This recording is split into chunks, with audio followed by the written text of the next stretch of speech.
ایک نعت خان نے اپنی مجھے بات بتائی، میں بیان ختم کر رہا ہوں. کیا لگا میں چلا گیا ایک محفل میں، وہاں ایک پیر صاحب بیٹھے ہوئے تھے. میں نے شعر پڑھے، دو چار اشارے پیر صاحب کی طرف کیے. پیر صاحب کا ہاتھ گیا جیب میں، دبا کے کیا زبردست، بہت کمایا میں. پھر کہنے لگا کہ وہ میں حج پر جانا تھا، مجھے پیر صاحب نے بھی حج پہ جانا تھا. میں نے سوچا چلو ساتھ ہی چلے جائیں گے، لیکن وہ جا نہیں سکے، پیر صاحب رک گئے. تو میں چلا گیا حج پر. واپس آیا، اسی جگہ نعت خوانی ہوئی. میں نے کہا چلو آج بھی پیر صاحب ہوں گے، تھوڑے دو چار اشارے ہوں گے تو اچھا مل جائے گا. لیکن میں وہاں پہنچا تو وہ پیر صاحب تھے ہی نہیں. اچھا جی جی جی کوئی بات نہیں. تو وہ پیر صاحب تھے ہی نہیں.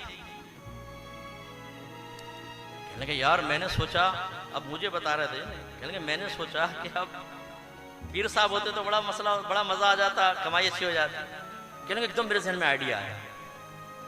میں نے ان کے ایک مرید کھڑا تھا، اس سے کہا کہ پیر صاحب کو مبارکباد دیجئے گا، ماشاءاللہ ہم نے ساتھ ہی طواف کیا تھا اور سرکار کے روزے پہ ساتھ ہی حاضری ہوئی.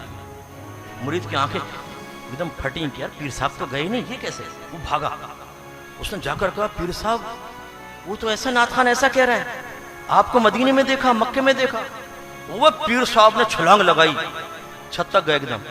وہ بسیں تیار کرو، 5-6 بسیں لے آئے نا، آ کے بیٹھے ہو. اس نے کہا اتنا مجھے پیسہ دیا کچھ حد نہیں. پھر آخر میں جب میں چلنے لگا تو پیر صاحب قریب آئے اور آگے کہنے لگے آخر تم نے فقیر کا راز فاش کر ہی دیا نا.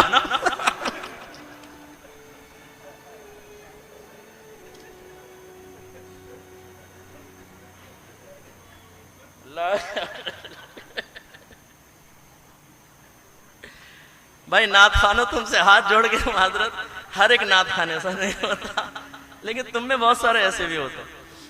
تو خلاصہ کلام یہ ہے کہ بس اللہ نہ کرے، نہ میں نعت خوانی کا مخالف ہوں، سنی ہوں اللہ کے کرم ہے، ہماری رگوں کے اندر نعت خوانی ہے. ہم نثر کے اندر سرکار کی نعت بیان کرتے، اور اچھا خوش اعلان نعت خوان ہو، باعمل ہو. میں سنتا ہوں، مجھے بڑا ذوق حاصل ہوتا ہے اللہ کے کرم ہے، بڑے ذوق سے میں سنتا ہوں. لیکن جو اب بگاڑ پیدا ہوا ہے، اس بگاڑ کی نشاندہی اگر میں نہیں کروں گا تو یہ جو آیت ہے نا ثم لتسألن یومئذ عن النعیم، یہ میری طرف بھی متوجہ ہوگی. اللہ تعالیٰ مجھ سے اگر فرمائے گا تمہیں عزت دی تھی، تمہارے بہت سے لوگ تمہاری باتیں سننے اور ماننے کے لیے تیار تھے، کس چیز نے تمہاری زبان کو روکا؟ پیسوں نے؟ ان کی زبان سے نکلنے والے تعریفی الفاظ نے؟ یا تم نے اپنی شخصیت کو تنقید سے محفوظ رکھنے کے لیے کہ مجھے کوئی برا نہ کہے؟ کیونکہ ہمارے بعض اسی لیے کچھ نہیں کہتے یار ہم کیوں برا بنے. بھائی برا بننا پڑتا ہے. ہر نبی دنیا میں تشریف لائے، انہوں نے اس بات کی پرواہ نہیں کی کہ قوم ہمیں کیا کہے گی. انہوں نے اس بات کی پرواہ کی کہ اللہ تعالیٰ کا پیغام پہنچانا ہے اور کیسے پہنچانا ہے. اس لیے میں اپنے بچوں سے بھی گزارش کرتا ہوں بھی بس آخر میں کہ ثم لتسألن یومئذ عن النعیم، آپ کی طرف بھی متوجہ ہے. ہوشیار رہیے. اگر آپ نے یہ جو عالم ہونے کی نعمت ہے، علم کی نعمت ہے، عزت کی نعمت ہے، اگر آپ نے اس کا صحیح حق ادا نہیں کیا تو ہو سکتا ہے میدان معاشر میں اللہ تعالی ہمیں کھڑا کرے اور ہم سے